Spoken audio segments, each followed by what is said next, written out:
I wanted to ask you more about RFK Jr., specifically since August, the restriction of the COVID-19 vaccine. What in the hell, and what other vaccines are in the, crosshairs of HHS? I know that the West Coast, Oregon and Washington and California and Hawaii are forming this like West Coast alliance for vaccines. They're saying anyone who wants to get the COVID-19 vaccine shot can. But this is really happening. Like this, we've gone from Operation Warp Speed, give Trump credit, he did this amazing thing to save millions and millions of lives, to the COVID-19 vaccine is dangerous upon no proof, and we are going to be restricting it. Give me your thoughts. Well, it is happening.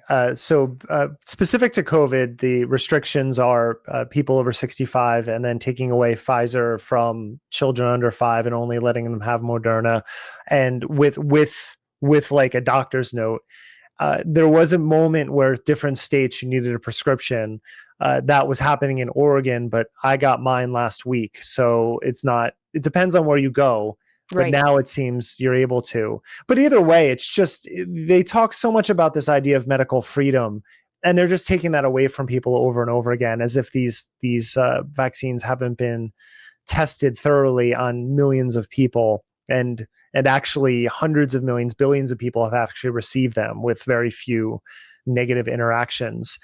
But just last night, Kennedy, on his Secretary Kennedy Instagram and Twitter feeds, he posted this rambling video that could have been pulled out from the 1990s about the antivax trope, that it wasn't vaccines. Basically, he's making an argument that vaccines have never actually helped with tetanus or measles or pertussis. And he's doing this trope where he's saying it was public health, it was more sanitation, it was technologies. Now, like anything MAHA does, there's a grain of truth in that public health interventions are also part of the story, but they are not the entire story. And he always frames things in binaries.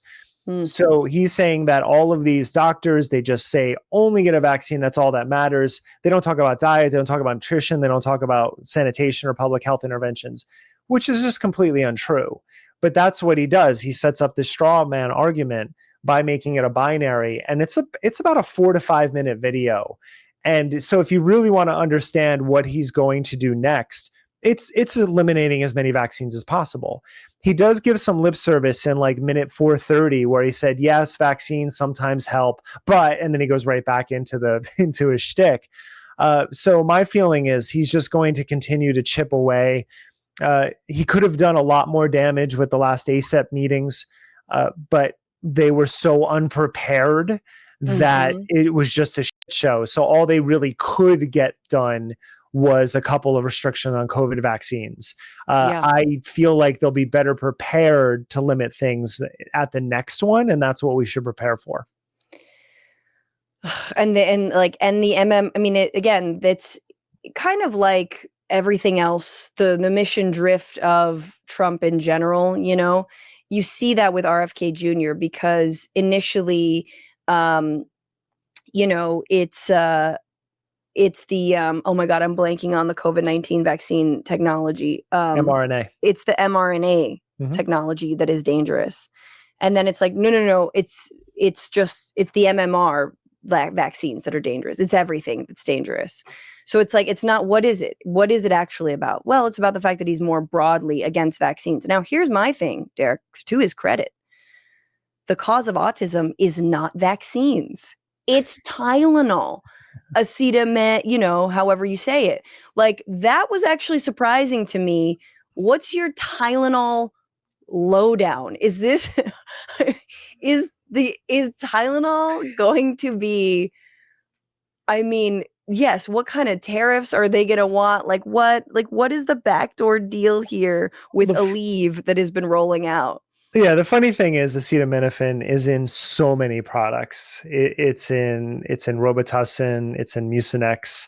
There are dozens of over-the-counter pharmaceuticals that contain it. So the myopic focus on Tylenol, I suspect, tying it back to what you were saying earlier about IVF, is who better to blame than pregnant mothers? Yeah. It must be the pregnant mother's fault. So it's Yep. more control over women's bodies. That's what I'm guessing is there's this obsessive focus on Tylenol. And he comes out, and it's the same thing, like I said, with Trump and marketing, with Trump RX. Kennedy said in, I think it was April, that I will have identified the cause of autism by September.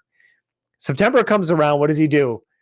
He basically shares a handful of studies that have been conducted as far back as 2019. I think 5 or 6 studies on the White House page that I read, and I went through them. All of them are correlative. All of them say we need more research. We can't find a mechanism for causation. Kennedy does what he always does. In his moment during the press conference, he admits that it's correlative and it's all speculative. And then the rest of the time, you have Trump saying, don't take Tylenol. And you have Bhattacharya and Makary all kind of echoing that. So what Kennedy does is he gets one soundbite in where he's being the reasonable person. The rest of it goes off the rails. But when he's challenged on it, he's able to say, no, this clip right here, that is a tactic he's done over and over for decades now that gives him cover. And he can then go and speak freely as he wants to his community and his anti-vax coalition.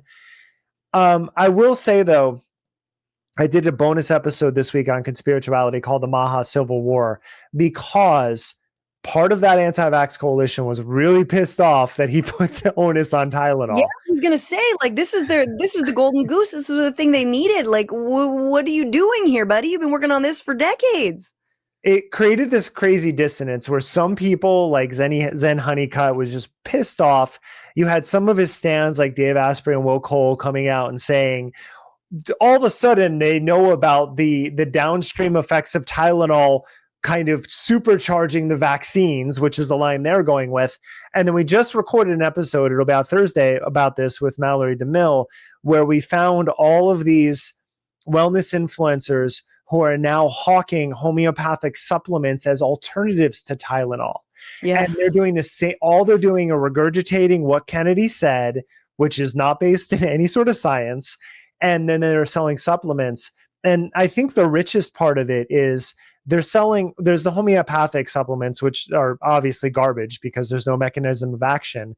But some of them are selling glutathione supplements because of the supposed glutathione depletion that happens when you take Tylenol, which is true if you overdose or take it for too long, but not if you just take a therapeutic dose. And the funny thing is they set up, just like I said about binaries, they set up this binary where don't take this pharmaceutical Tylenol, take my glutathione supplement. It's natural.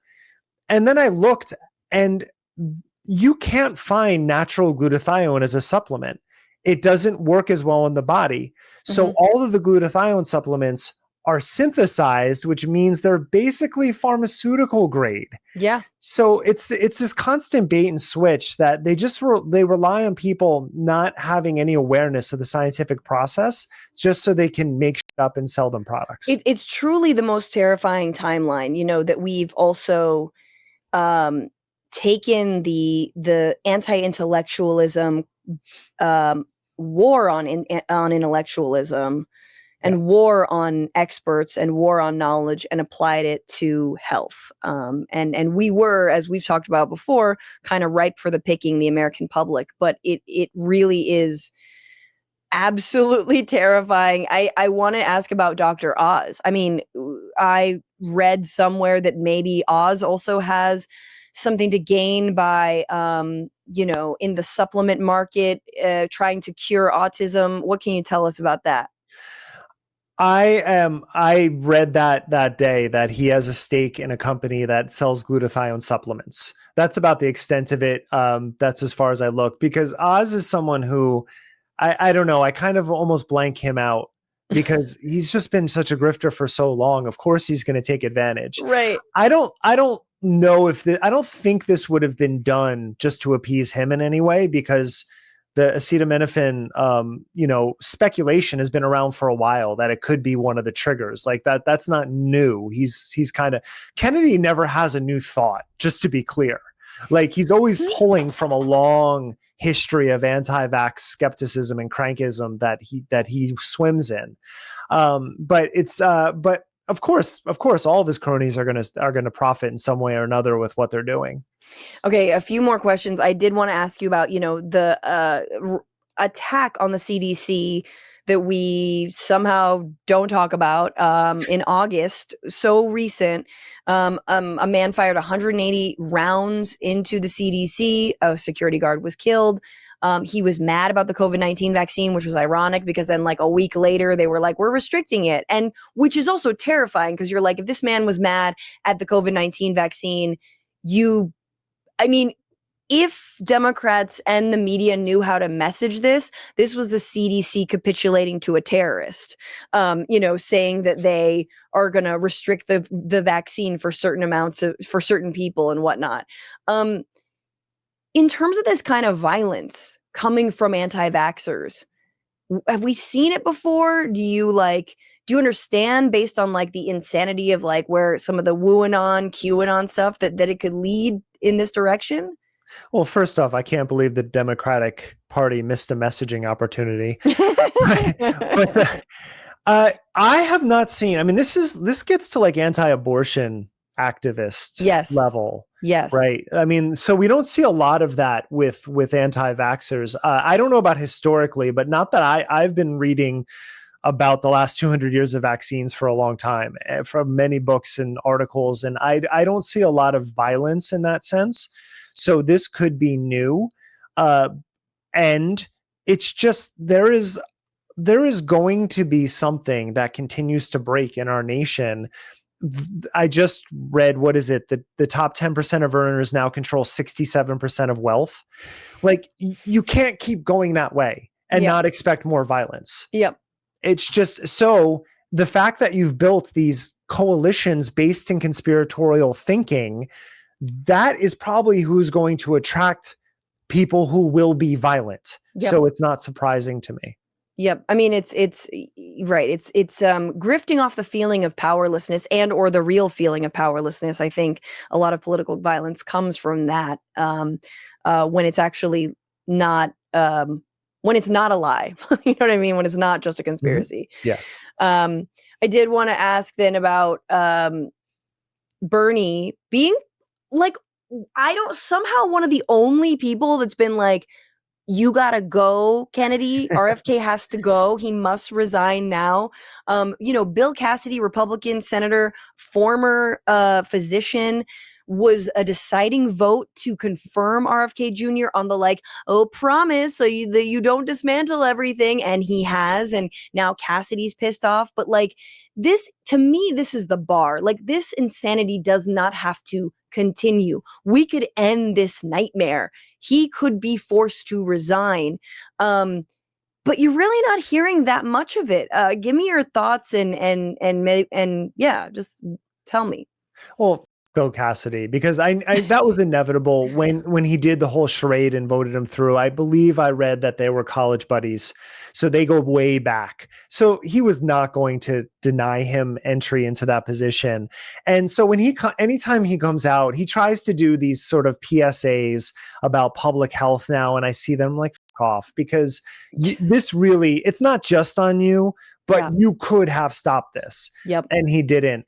And I like Bernie, and I feel like I mean, we know this. The Democratic Party could learn a few things, and they don't from him. And so they could learn that. They could put pressure on Kennedy, but they don't. Mm-hmm. And I think that's a real missed opportunity, because one way to gauge the temperature is just, look at the nightly shows. Like I generally, when eating dinner with my wife, generally we'll put on Colbert or Kimmel. We just go through them at random through different times. I know you do. Because you were like, oh, have you seen the John Oliver? I was like, we got someone. Oh, John Oliver's a must, because he does some of the best and funniest reporting. It's true. But they have really, since he was installed, latched onto Kennedy in a way that they only reserve for Trump. Mm-hmm. And I say all of this because if he reaches that level of mainstream awareness and that many people are laughing, that is a good sign to the Democrats to be like, oh, maybe we can build something off this. And so I don't know how they missed that. Yeah, and you're just like, who is really protecting him? Like, he's not Musk, he's not Teal, he's a lower, in my opinion, a lower hanging fruit, and he's more of a crank, and he's also not like a Trump loyalist. He ran against Trump. He talked about the dangers of Trump for so long. So to me, he's someone who should be picked off, and I totally agree with you. It's completely out of step. I mean, it's just hard to be like, how do you create a movement other than a movement for Medicare for all, but that's like, hey, I believe in science. You know what I mean? Like it's it's not as sexy as being like, oh, wearing a diaper on your face turns you gay or whatever the anti-maskers were doing during COVID. You know what I mean? It's like, we don't have alternate supplements. We're just like, yeah, I don't know. We think things should be peer reviewed and tested. And yeah, they should be far more affordable, and there is a monetary incentive.